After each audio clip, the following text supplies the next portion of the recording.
Hi, everyone. Welcome to this second installment of the Provocations, Conversations, Iterations series at SlowMoco.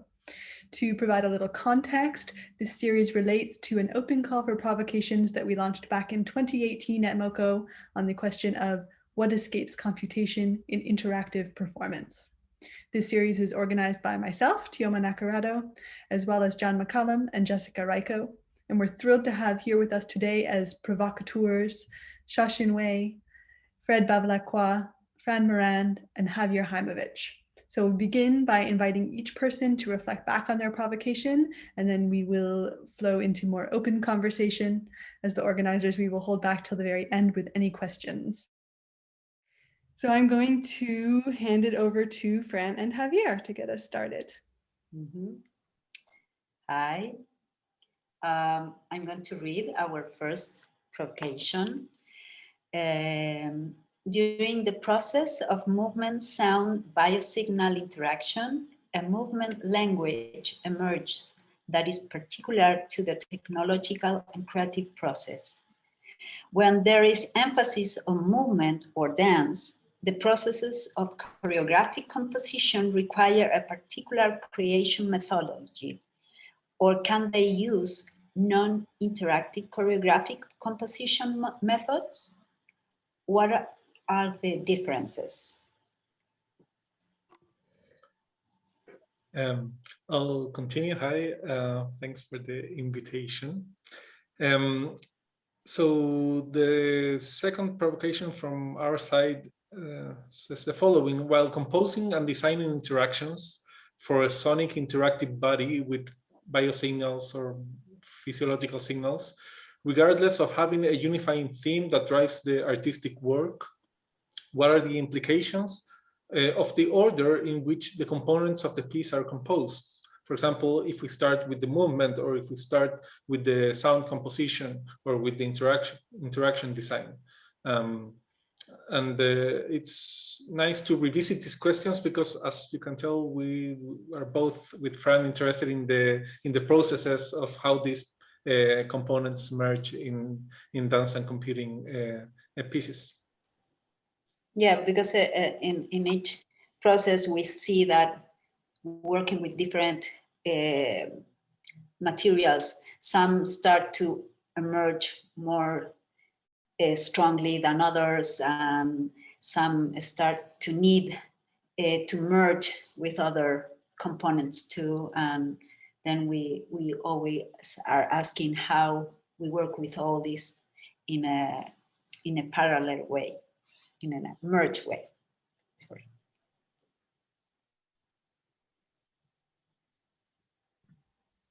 That's great. Thank you, you guys. And I meant to say when I introduced you also that you submitted your provocation collaboratively and you work as collaborators. So that two-part provocation is together. I think those two parts are very interesting together. Was that everything? Yeah? Yeah. Great, perfect. So we pass next to Fred. Okay, hi.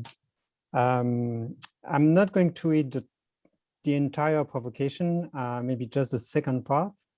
And my provocation was, a way to answer the question was to tell a story that happened many times with my daughter. And when I was holding my daughter on my shoulders many years ago and watching the moon, I was telling her sometimes, let's jump together to touch the moon. It was kind of a game. So we were just jumping together, trying to touch the moon. And we shared this memory later. And she told me once, smiling, saying, Dad, I was little. I didn't know at that time it was not possible. It was not fair, actually, to do that. And then I reflected that even I knew it was not possible. And if I could have computed, and as a physicist, I know it was not possible, I think it was actually still worth to do it. And I still believe somehow that we actually touched the moon. And I wanted to say that first, I think we always have a choice to use computation or not. And even if the computation tells us not to do it, it's actually sometimes worth to do it. And basically the intention, the belief, and the fact that we can revisit things that I think that's really escape computation. That's really the consciousness, and intention is something very different from computation, or at least what the way we consider computation right now with our actual computer. I think that's it. Thank you. And Xin Wei.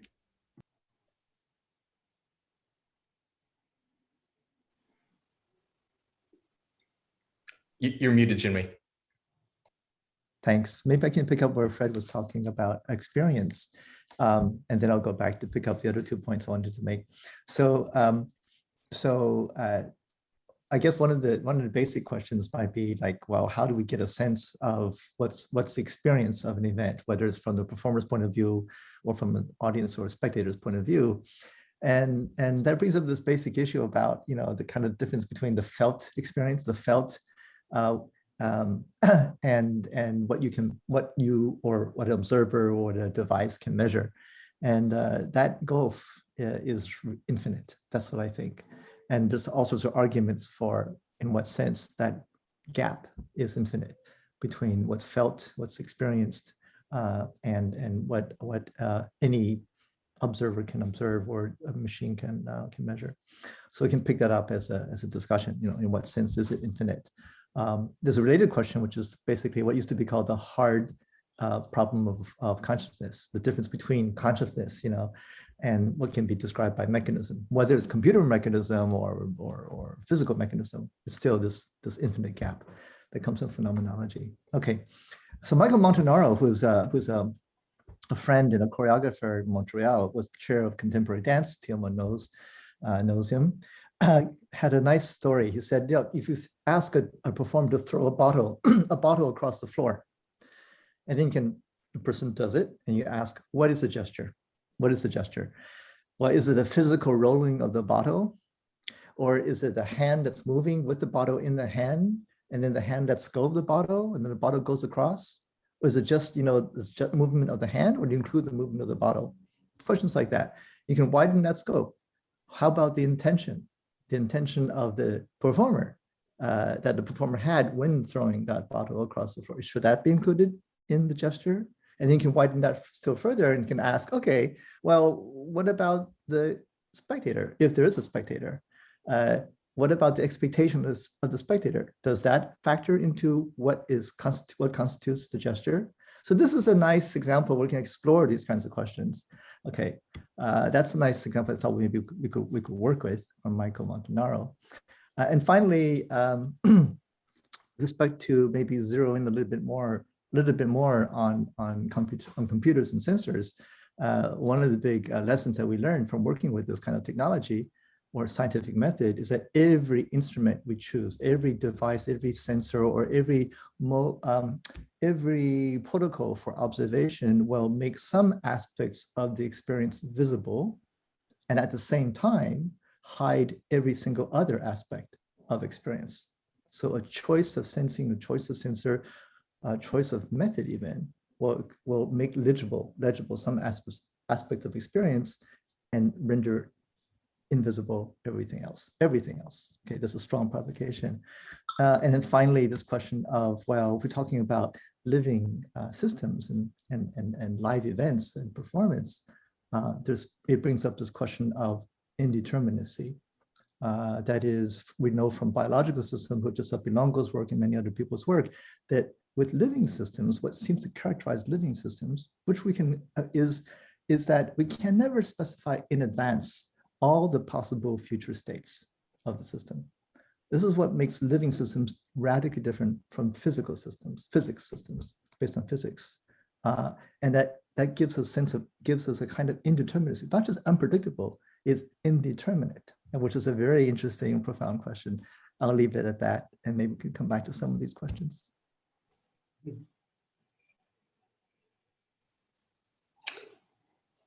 Yeah, in fact, we read your provocation, Shan. We started to ask ourselves. We started to even to remember some other discussions we had about if really working with sensors and computer is a matter of capturing reality and what is really reality, a complete reality. Because when we say movement,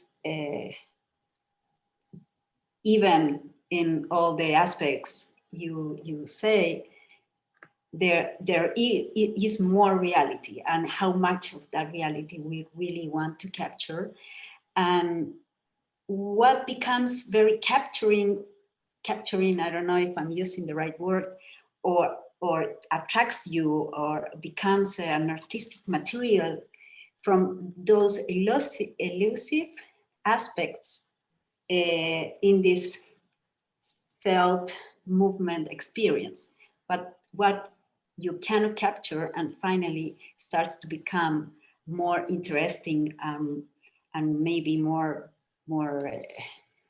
something that you want to develop more. Maybe I can respond with a question instead of an answer, which I wanted to ask everybody, especially the two of you, Fran and Javier, which is, you use the word language in your provocation, and I was going to ask, what do you mean by language? And then I caught myself. I said, well, wait a minute. Let's not go back to these definitional kind of questions. Maybe I should ask not what you mean by language, but what for you, when you say language is doing. Is it developing language, and can ask you for what purpose? Is it to coordinate the performers? Is it in order to describe it so that the audience can understand you, or what? You know, so maybe I just leave it at that. So if you ask about what language does rather than what language is, maybe it's not so much about capturing it anymore. It's more about performing, you know, the ing part, you know, actually doing something. What is it doing? You know, and same analogous question for, you know, my colleagues like Fred here, distinguished colleagues. When we talk about these very sophisticated techniques for tracking movement, continuous movement, you can say, well, that's a very different question than capturing movement or classifying movement. Does that make sense? I think it's an interesting shift in attitude. So maybe I can ask you, both, all of you, this question about what, at least in your case, what languaging, what do you think you wanted to do for you? Fran.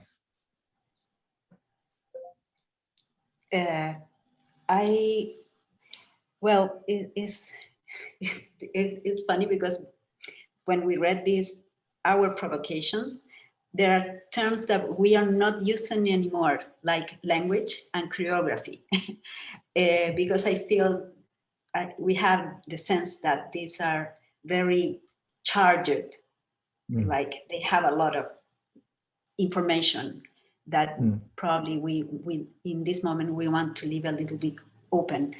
But in that sense, I like in that moment when we were thinking about language, language is a way to communicate some kind of reality or some kind of thought or some kind of idea, but it's a way, it's a very artificial way of articulating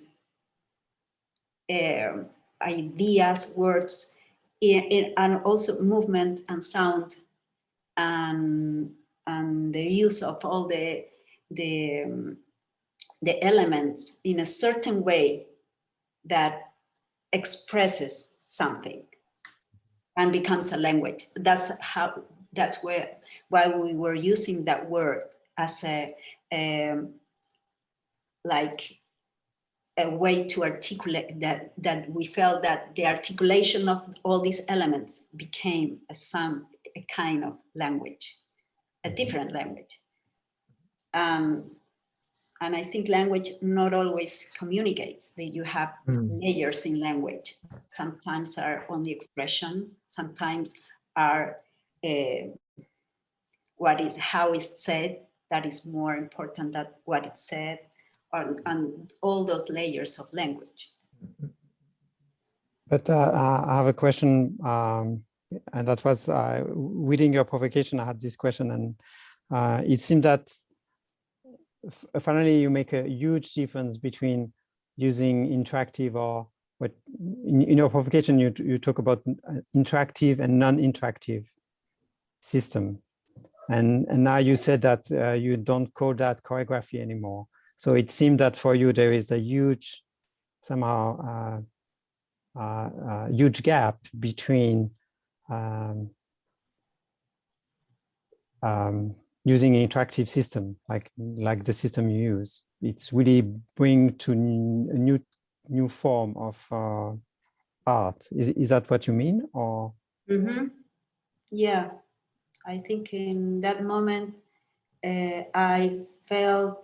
we felt that we still were working with the elements by separating them and then putting them together.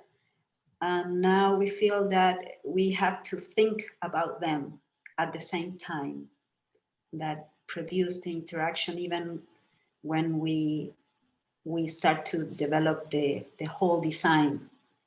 Then in that moment, yeah, it's in that moment I was thinking, what happens if I produce a movement situation from what I think from outside, like sound, but when I'm in the interaction, it was interesting how it started to change.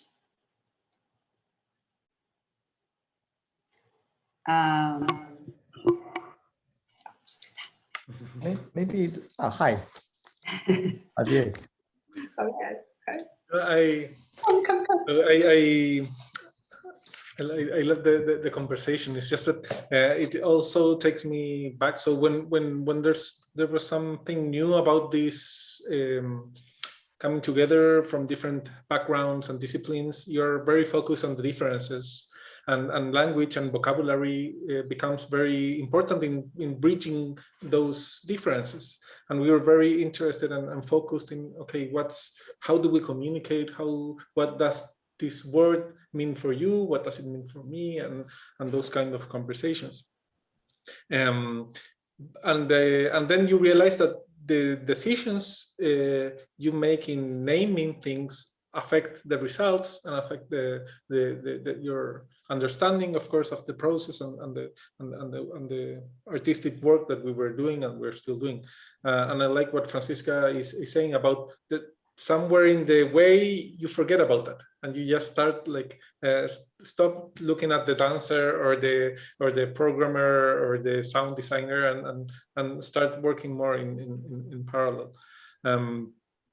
I wanted to so of course we enjoyed very much your provocations, and there was something about Fred's provocation that was kind of magical in terms of like showing the how sometimes in doing this compositional process and trying to measure reality, but you're also introducing some fantasy into that really helps to drive a point that, as you mentioned, like you know that you cannot reach the moon, but it's important to show the way.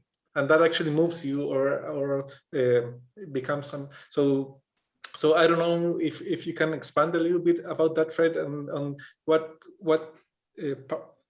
does, if you think that magic or fantasy can take part into this equation.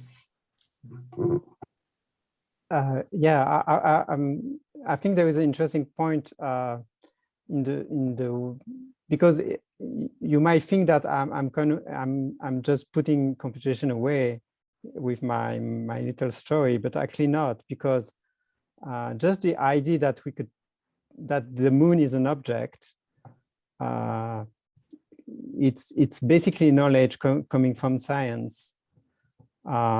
Just the idea that we could actually jump, or that the fact that there is a trajectory that exists, I could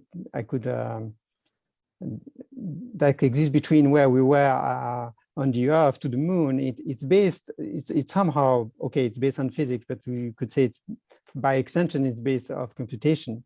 So the computation is still in the background somehow. And it's also a play, as an adult, it was playing with what I knew based on computation and go against, it was going against the result somehow, but it's not avoiding totally the fact. So I think it's, in reality, it's much more mixed. And of course, for my daughter, it was different because she didn't have all the knowledge at that time about all the representation. So we actually live in a representation that are highly influenced by computer. What I think is interesting is when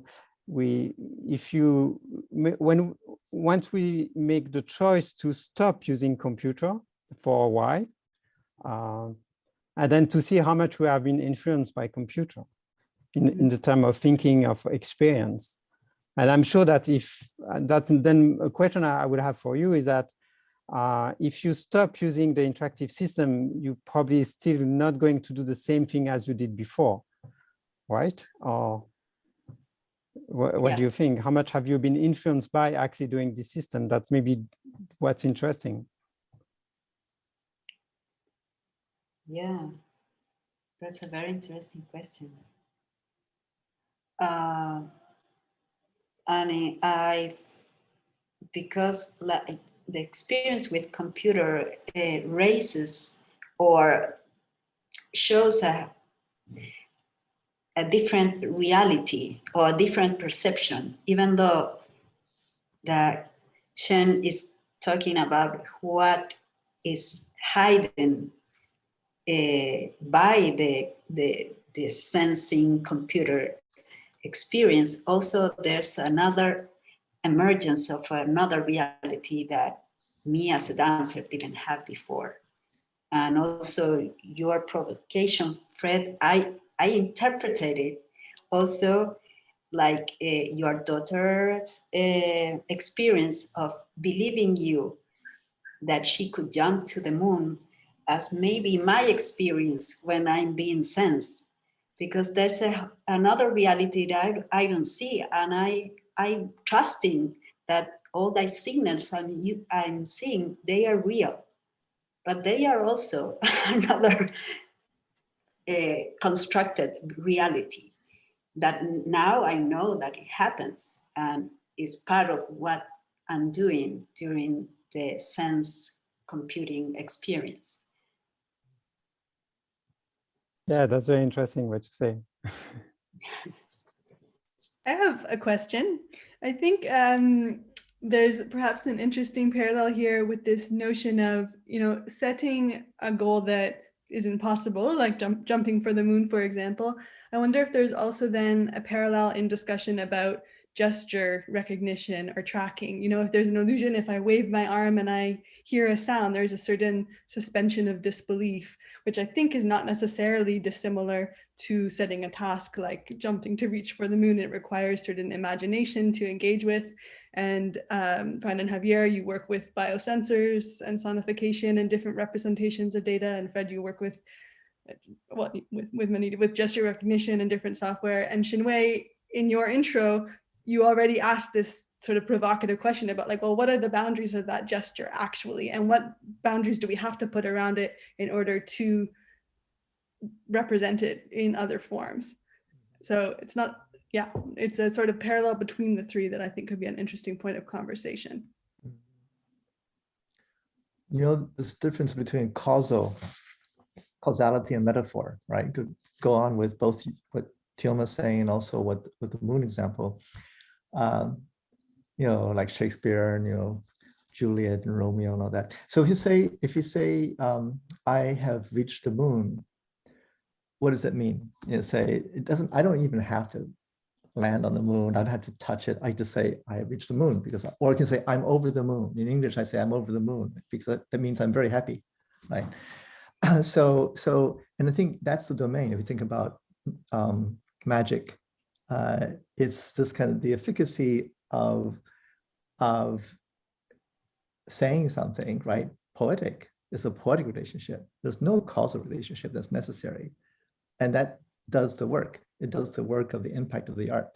So I think that's really, whether it's in words or with a gesture, physical gesture, or sound, physical gesture, sound, words, these are all, you just say, marks. And the question is relationship between marks and poetry. And if we just let go of the causality, that there has to be a material causal connection between the two, that gives us the space for poetry. Okay. Now, having said that, yes, absolutely, I agree. I mean, it is important what the marks are, and it does make a difference. I'll give an example. Here's a piece of paper. I hope you can hear it. I can make I'm drawing the moon. There's also a sound. Then I take this thing, I'll put it on the speaker. I'll do the same gesture. If you could hear it, it's got reticulation. So there's a little rhythm to that. Same gesture, different sound.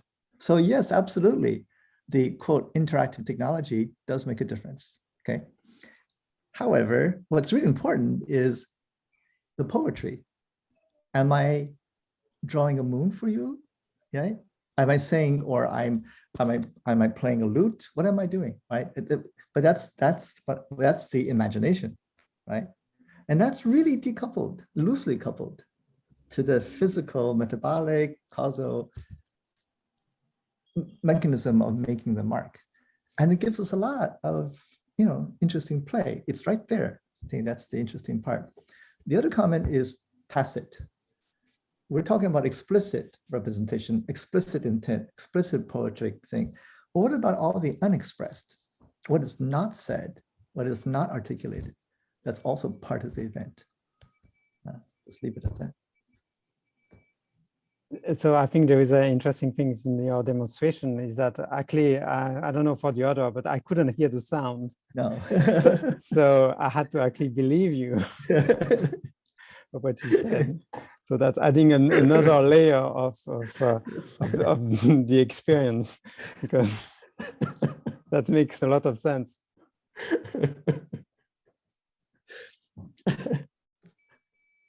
Oh, thank you, everyone. I feel like this has really stretched this question of what escapes computation in many different directions, and in directions I couldn't have anticipated before we gathered here today. So I really appreciate that. We want to thank you so much. This is really just the beginning, and there's so much more that can be said and should be said. And we hope to continue these conversations with you. Right now we're hosting these conversations as part of the Conference on Movement and Computing, Slow MoCo, the extended version. So we're having conversations online, and we will, of course, share this video, and we want to continue this conversation with each of you and with everyone online. So thank you so much. Thank you. Thank you. Thank you all. Yeah, thank you.